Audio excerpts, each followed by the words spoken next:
or we show signs of immaturity when we get easily offended. Wakati unakuwa haraka tu kukwazwa, unakwazwa haraka.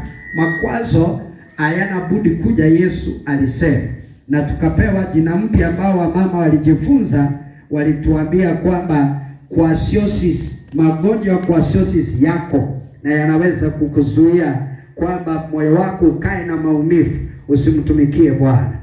Tukasema jambo la 4 ni wakati hatukulisema hilo, niruhusu niseme la 4 na niseme la 5 niondoke pale, because I will come back to finish this.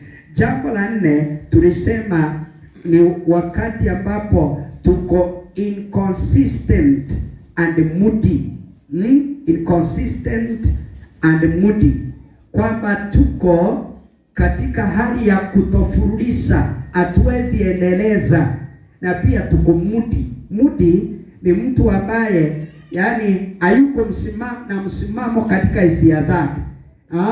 Sijui tumie jina gani kwa Kiswahili, lakini umontongana agotegete, yani uko kwa kazi ya Mungu lakini haujazama ukae pale.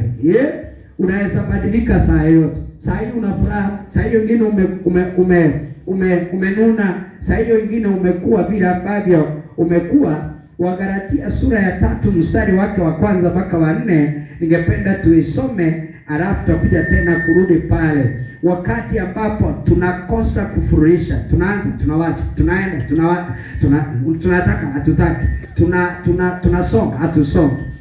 Maandiko inasemaje kwa Kiswahili baba? Wagalatia 3 mstari wa 1. Sikia na uisikie vizuri maandiko haya.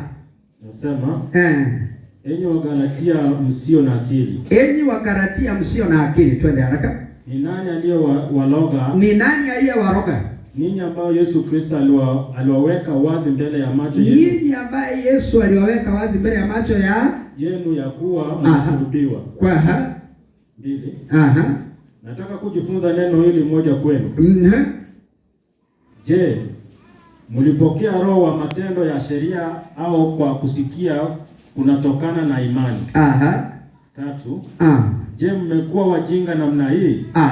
Baada ya kuanza katika roho. Baada ya kuanza katika roho, mnataka kukamilishwa sasa katika mwili. Sasa mnataka kukamilishwa katika mwili. Endelea tu kidogo tu. 4. Mumepatikana na mateso makubwa namna hii bure. Ikiwa ni bure kweli. 5. Wachana hapo. Turudi namba 1 chairman. Enyi Wagalatia msio na akili. Msio na akili. Na maandiko mengine inasema wapumbavu. Ni nani aliyewaroga?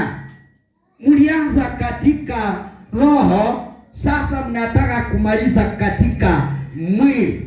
Yaani Paulo angekuwa pasta wa Nyamataro, angeuliza, enyi watu wa Calvary Covenant Center walioketi mahali hapa asubuhi ya leo, nani aliyewaroga?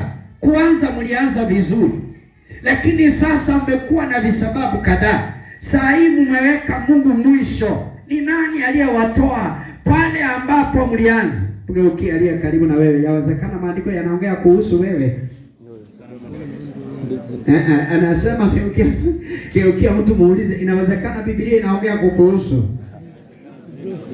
And definitely Biblia inatuongelesha, hakuna mtu mwingine anaongelesha. Sasa msalimie basi, mwambie, ewe mtu wa Calvary, ni nani aliyekuroga? Ulianza kwa roho, sasa unataka kumaliza kwa mwili.